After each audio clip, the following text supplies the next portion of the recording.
for all these 3 counts, we have decided to inflict her with only one sentence, that is sentence of death.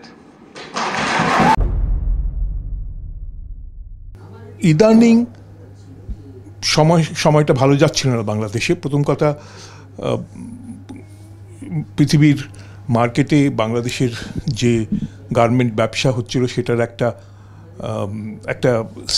একটা স্ট্যাগনেশনের দিকে যাচ্ছিল এবং সেটা অর্থনীতির উপর একটা আঘাত হচ্ছিল। তাছাড়া জিনিসপত্রের এত দাম বাড়ছিল, 30-এর নিচে যেসব ছেলেমেয়েরা তারা চাকরি বাকরি পাচ্ছিল না, এবং তারপর একটা এই দাম মানে মূল্যবৃদ্ধির জন্য ওর বিরুদ্ধে একটা বড় রকমের একটা প্রতিবাদ হচ্ছিল। রাজনৈতিকভাবে ভাবতে গেলে দুটো দিকটা হচ্ছিল, দুটো দিক। কারণ বিএনপি তার যে অপোজিশন যে পার্টি, সেই পার্টিকে প্রায় ব্যান করে দিয়ে সে ইলেকশন প্রায় আনকনটেস্টেড, বিনা প্রতিদ্বন্দ্বিতায় সে জিতে গেছিল দুবারই, 2018-তে এবং তারপর 2024-এর। এবং এইসবের কারণে সবারই একটা, বিশেষ করে মানে ইয়াঙ্গার জেনারেশন, তাদের মনে হচ্ছিল যে তাদের নিজস্বতাগুলো হারিয়ে যাচ্ছে। মানে একটা অথরিটেরিয়ান আর কি, একটা স্বৈরতান্ত্রিক একটা রাজত্ব উনি কায়েম করছেন আওয়ামী লীগের মাধ্যমে। সেহেতু একটা রাজনৈতিক তো একটা চাপ ছিলই।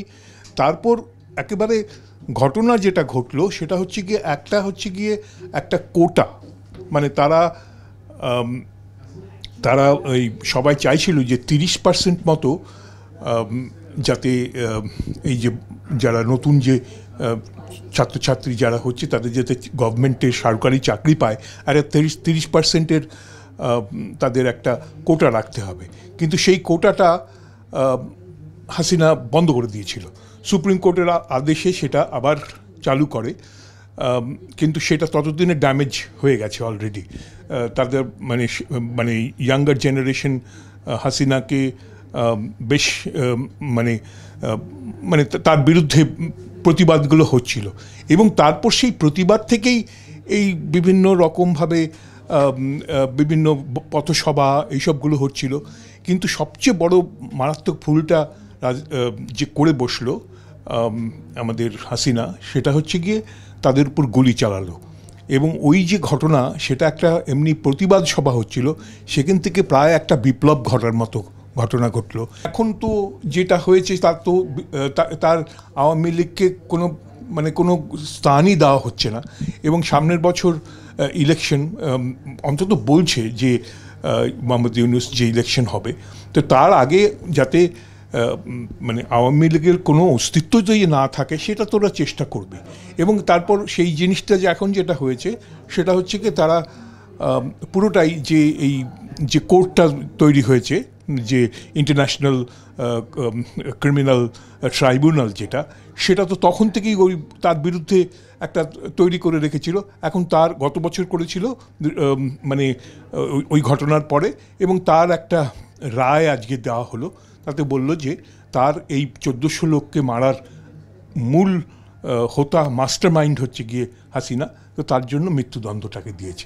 এই ইন্টারন্যাশনাল ট্রাইব্যুনালটা কিন্তু 1971 সালে করা হয়েছিল, যখন যে খুন মানে যখন যেটা আর কি বাংলাদেশ গঠিত হওয়ার সময়, তখন তখন আওয়ামী লীগ সেটাকে গঠন করেছিল।